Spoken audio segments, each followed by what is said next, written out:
All new at 6, investigators believe a series of bizarre and violent attacks on Cobb County drivers should stop now with an arrest and an indictment of a man. A grand jury indicted a 52-year-old man who lives in the John Ward Road area for a series of incidents there. Someone threw objects through car windshields and injured many drivers. Channel 2's Ross Cavett is live on John Ward Road with how the man finally was caught after 2 years.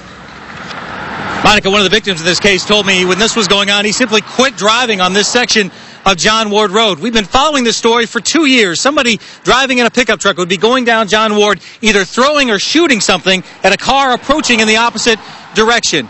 Investigators hope with this 45-count indictment we've obtained, this 2-year reign of terror is over. It missed my head by probably 6 to 8 inches.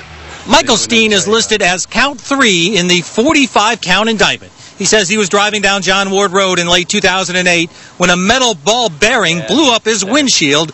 Went in pretty much the lower center of the windshield. Narrowly missing his head. The windshield exploded, basically. The attacks along the John Ward corridor had haunted this part of Cobb County for 2 years.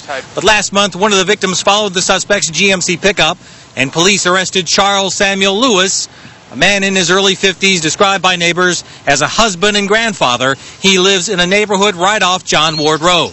This week, a Cobb County grand jury indicted Lewis for 45 separate incidents dating back to early 2008. The charges, terroristic acts.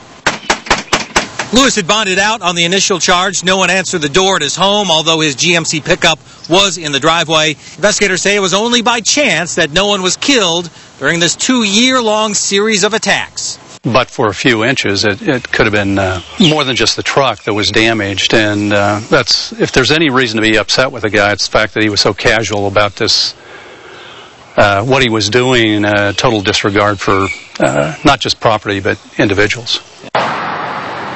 I think both investigators and neighbors were expecting this to be a teenager or a young man involved. A lot of shock that this is a man in his 50s now charged. Obviously, the big question is why. Clearly, Lewis was not talking to us today.